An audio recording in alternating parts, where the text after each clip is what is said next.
Hey guys, so we're here in the hotel. We've been here for 2 days. And if you don't already know our story, we are from Texas. God's called us to Florida. And he told us that we had to, one, pay off debt with any extra money. So that's what we've been doing. Two, he told us that we had to move to Florida. And so we did. We drove down. We had everything in our cars. We didn't have any U-Hauls or anything like that. And we drove like down. Right now. We have 4 kids under. We have 4 kids under 6. So we have a 6-year-old, a 5-year-old, a 3-year-old, and a 8-month-old. And so we've just been trusting the process. The process is not easy, but we've been trusting God in it. And one of the things that God told us is that we will get a multi-family home. And so now we are just trusting God by being faithful, paying off debt, applying for homes. Like we're applying, but we just haven't found anything yet. And so we're just trusting God and waiting.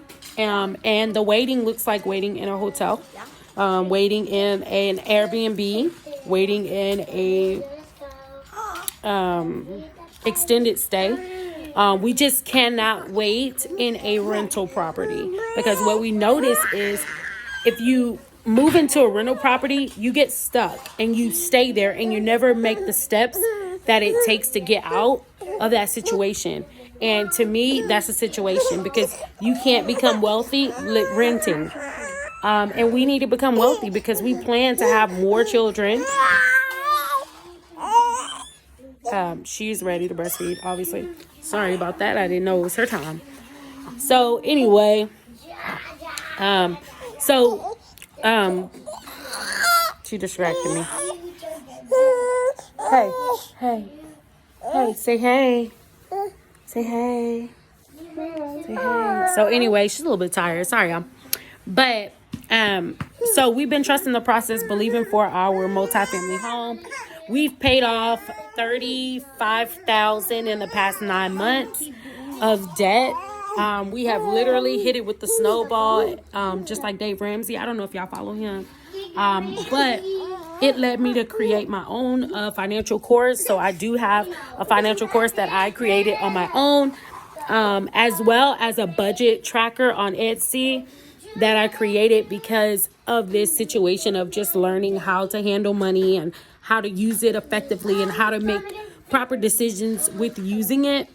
And so when we were in the Airbnb, I think we were paying about $2,000 or so for us 6 to live in an Airbnb. So we just kind of did the math of how much that looked like per day, and we found a we found a hotel that price around that average, so that we're not spending any more extra money, and that we're just staying within our budget and just being faithful and consistent to what God said, reading our word daily. So we read it. The Lord says, meditate on my word day and night. And so we have been getting up in the morning, meditating on his word, and right after the kids go to sleep, meditating on his word.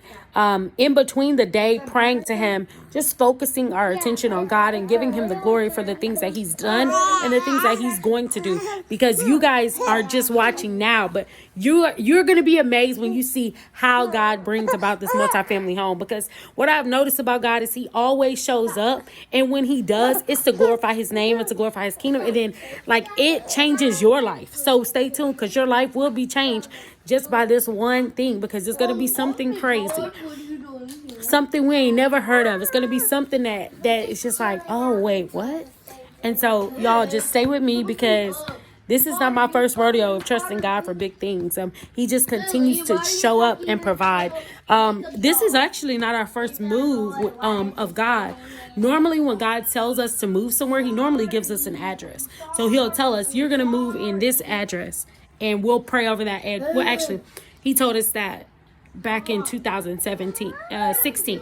You're going to move here with this address. And so we're like, bet. And we did it. And we wound up in Nacogdoches. Then he told us, you're going to move to this street. And the street name was Windchase. And we moved there, but there was also like a Windchase apartment. So we wound up living on Windchase in the Windchase apartments. And then that was on our way to Houston. And so after Houston, he's called us to Florida, but he didn't give us an address. He didn't even give us a city. He literally said, you're moving to Florida. We moved to Florida. And when we got to Florida is when he told us about the multifamily. It actually was about 2 or 3 months ago. And so I just want y'all to know that God works, but you've got to work it, meaning you've got to spend time with him, because when you spend time with him is the only way that he's able to speak to you. It's the only way that he's able to like tell you those little secrets. And honestly, after learning about becoming wealthy, guess what I learned? Wealthy people, they spend time with God. They spend time sitting quietly, listening to that still small voice of direction of which way to take. They also write goals, and they recite those goals in the morning and in the evening. The things that they do to become wealthy and to have more abundance is the same thing that we do when we spend time with God. So the thing is if we stay obedient with making sure that we're spending time with God, he will discipline us then to build wealth, because God said we're supposed to have dominion over the earth. Like, that is our job. If you don't have dominion over the earth, you're not doing your job. You know what I mean? How can we give to the poor if we are the poor? Like, we got to get out of this dynamic of thinking the government gonna take care of us. Like, the government can't take care of everybody. You know what I mean? Like, we got to be the people to go out and help the people that need it. And so just as I'm reading my word and as I'm spending more time with God, he's revealing things to me.